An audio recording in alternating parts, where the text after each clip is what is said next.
Hello, this is KeeKee Cornelious, digital nomad and business coach. And I want to thank you for visiting my blog today. Today, I'm going to be talking about how I use networking online and the relationships that I've built online to grow my business, or literally to go from zero sales to almost $1,000 in sales in 1 month. And I'm going to start by telling you a story.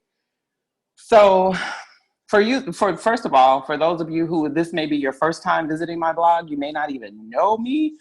I am a business coach. I've been a business coach for the last 4 years. However, before that, I built 6 other businesses just to figure out that I love the actual part of building and growing and the alchemy of having an idea that comes to life and a dream that comes to life. That's what I love. So when I stopped building businesses for me because I didn't want to look, a little screwy in the head or unstable, like I didn't know what I was doing.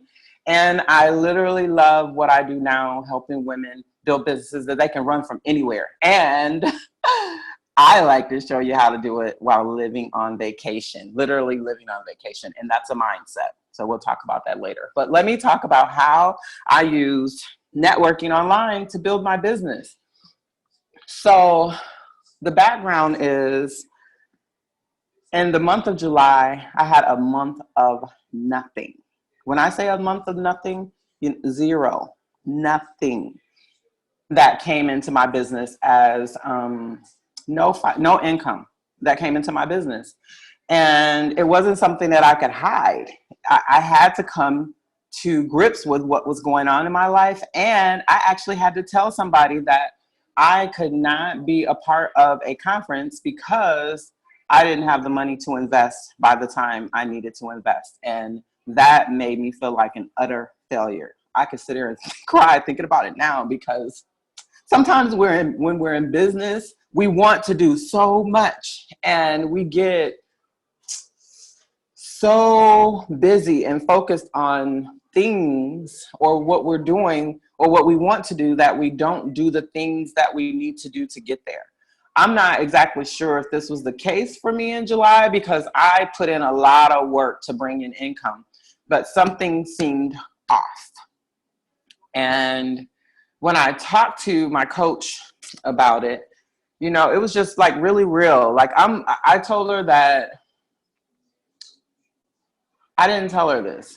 If I'd have told her this, I don't know what she would have done, but I literally felt like giving up. Like, I'm just going to go back and get a job. And she talked to me about going and getting a job. And I thought, okay, so my feeling about this when she said it, let me tell you, my feeling about going to get a job as an entrepreneur is that if I have to go out and go to an employer to market myself, a resume, an interview, then I could do the same things to build my business. So I go out and find clients the same as I'll go out and look for an employer, right? That just makes sense to me. But in July, that didn't work. And I was feeling kind of down. Like this cannot be possible. How do you go a whole month and not make any money in business? Well, I'll tell you why. Because sometimes we don't connect the way we need to with our community, or we don't do the things that we know we should do, but we think we're doing something else. So let me give you an example. Like, we'll do a sales page. We know we really need to sell something, but we'll do a sales page instead of maybe just getting on the damn phone and calling someone and saying, hey, I have this awesome program available. Let's talk about it. Let's see why, tell them why I think they're interested, and let's see about it. So I've been working on myself and my sales and trying to figure out, like, what is the best way for me to offer my products and services to potential clients. And what I discovered is that people really love to hear my voice. People have been telling me this for years. This has been something that's made me very uncomfortable. Why do you like to hear my voice? And then I came into my voice. Like, I love my voice. I know I need to use my voice, right? So in using that voice, I go from July of nothing, like a total drought, right? A total drought. I'm talking to people. I'm doing this sales page thing. I'm getting ready for the party. Maybe I haven't sent out the invitations or haven't sent out enough invitations, right? You do know what I'm getting at, right? Because a lot of us go into the cave and we create all these things and we want it to look perfect. It's like going and decorating your house for a party, putting all the streamers and balloons up to make sure everything looks perfect. You have all the food ready. And then what did you do? You forgot to send out the invitations. You forgot to send out the invitations. I forgot to send out the invitations. So what I decided to do in August, because I refused. I was downright, I didn't let my coach know, but I was downright pissed at her for suggesting that I would go and get a job. Like, how dare you? A job? I'm an entrepreneur. I should be able to make this myself. I should be able to do this without going to a job. Corporate America makes me sick to my stomach when I think about going to a job. This is what I imagine as a day on the job for me. I'll call my husband crying on my first break because I'm so disgusted that I'm sitting in the job and I feel like a failure that I can't do anything but cry. I'm going to call my husband on my lunch and I'm going to cry because, again, I'm going to feel like a failure. And that maybe I didn't do some things that I was supposed to do. I'm going to be constantly obsessing over what could I have done so that I wouldn't be sitting here in this business of someone else's, helping them build their dream. So, and I would do the same thing on my way home from work. I would call my husband on my way home and I would cry and try. And so it was too much for me to think about. For what I needed to think about is what I did differently in August that changed everything around for me is that I was more than intentional about how I brought money into my business. And when I say more than intentional is that I went what I tell my clients to do. Sometimes as coaches, we don't necessarily do the things that we tell our clients to do. I'm just gonna keep it real. Not because we're just downright defiant, just because sometimes we get into so much, we have so much going on in our heads that maybe we just forget. I don't know. But anyway, I went back to the table. I had to go back to the table and figure out how do I bring money into my business and not have to go back to work, right? So this is what I did. I'm going to tell you what I did because I felt like my back was against the wall. And there were only two choices. Figure this damn thing out for your business so that you bring money in or go back to work. And number two was not a viable option for me, honestly. If I tell you the truth, going back to work was not going to be a viable option for me. It was not going to be something, I didn't even want to entertain it. It was just, I did not want to entertain it. So how do you not entertain going back to work because someone suggested it to you? Because there are a lot of suggestions that go on in the lives of entrepreneurs. Everyone has a way to do something that may have worked for them. However, it's not going to work for you. So you have to keep that in check. Sometimes when you have so many people, maybe you're even paying them, right? You have so many people who speak into your life, they motivate, they inspire, and sometimes they dig. They don't know that they're digging. It's not intentional. They believe that they're helping you. So just know that you can't take it personally because when people see you suffering and they know that you're suffering and they love you and they care about you, they make suggestions that they think may help you. Whether they know those suggestions feel like they're slicing a piece of you away, they really are there to help you. So I went back to the table and I thought, okay, what do I have going on right now? Who do I really want to work with? Who do I really want to serve? And what does that look like? And bam, it came to me. Not overnight. It took a couple days, but I was into it. So I decided that the same thing, right? I want to work with entrepreneurs. I want to work with women entrepreneurs. So I reached out to my community. I'm taking my business on this 10-city tour right now. And I had been getting a sponsorship packet together, but I was kind of afraid to talk to people about it because, it was something new for me. And I just did it. I just took the leap. Like, okay, I have this sponsorship for the 10-city tour. And this is what I did. First of all, I got that sponsorship packet together. so that when I called people, because yes, I was going to have to get on the phone. This is a state of an emergency. I don't have time for a 3-series email marketing campaign. I don't have time to sit back and set up a sales page. I need money in my business so that I can keep this business running and keep my dream alive. And I don't have time to do all the busy work in the background. So yes, I'm going to make calls. And I'm going to suggest that maybe you do this too. Maybe you just pick up the phone and call the people in your community that you talk to anyway. You network with them anyway. And a lot of my community is online.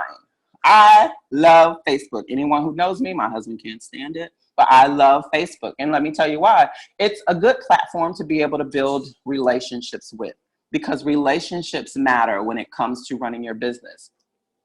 And there are so many fantastic women in my network that it would just be a win-win. What I had, so this is the thing. I had to know. I think it may have been a worthiness problem in July, right? I had to know that what I had to offer my community was something that was on fire. Like if someone offered it to me, I'd be like, "Here's my card," right? The same thing. It had to show value. I had been going through a sponsorship training with Roberto Candelaria, and I believed what he told me. This was going to work. So I put it to work. I got that sponsorship packet together and I wrote a list of women entrepreneurs that I wanted to work with. I did the normal big businesses type sponsorship packet or thought process. I wrote down the Apples, the Dells, the Microsofts, because I travel a lot, the hotel systems, right? Airlines. But when I got down to the soul of what I was offering and the soul of who it was for, it had nothing to do with big business. It really had to do with the women in my community. And that made me even more excited and psyched to offer this and call them and talk to them about this sponsorship packet or program that I had going on for my tour. So I did that. I called them. Some have still not responded, and that's okay, because as you all know, or maybe you don't, well, I know that I am not attached to the responses. I love sending personal messages so that you can hear my voice. So I'm sending a message via Facebook Messenger. I like that one too. It's really a jewel. I hear a lot of people talking about getting off Facebook Messenger because some people are sending chain letters. Just block those people. Why block the people who are genuinely want to connect with you via Facebook Messenger? I can't do it because I love the platform. And I'm not going to let a few bullies or people who maybe don't know how to use it effectively stop me from using it the way I love to use it. So I sent out messages on Facebook Messenger, and I told the women that I had identified that I want to work with on tour, right? Because you have to identify who you want to work with, down to what do they do, why. I had personal messages for each one of them because they're in my community. I know why I want to work with them. Why not tell them? It just made sense to me. I love when I get messages like, "This is why I want to work with I want to work with you, and here's why." So I did that, and let me see. I probably made 30. Last I checked, 37. I left 37 messages. I reached out to 37 women in the month of August. That resulted in almost $1,000, a little under $1,000 of revenue in my business. But this is why, because I had no other choice. I had to make this business work. So I had to decide, how bad do I want it? And a lot of us as entrepreneurs, we have to decide, how bad do we really want it? Because there are so many things in our life that will deter us, distract us, define what we're supposed to do. And it really is, it's a heart thing. It's a heart thing. It's like, what do you feel in your heart? What does your gut say you should be doing? Not what when you quiet the noise and silence the people in your life, what do you want to be doing at your core? What is that thing? And then how do you bring that thing to the world, right? And I don't even know if how is a good word to use. And by how, I mean like not how you're going to deliver it, like how do you what's the word? How do you tell people it's available? How do you tell people it's available? So do you call them? Do you send an email? Because email may be your thing and people may respond to your emails. I found that people don't necessarily respond to emails for me as much as they will a personal message. So maybe that may be something. But the whole thing with building my business online and networking online to grow my business is about really the relationships that I built and knowing that I could tap into those relationships. And maybe the ones who did not come into sponsorship, it just wasn't for them. And that's okay. That's something that we have to know. Everything that we have, just because we think it's good for everyone, the person on the other side has to believe that too. Which is why I'm not connected to the results. I'm connected to getting it out there because that's me. I'm not connected to your response. Of course, I want to hear a yes, but my world is not going to end if I hear a no. No's are good.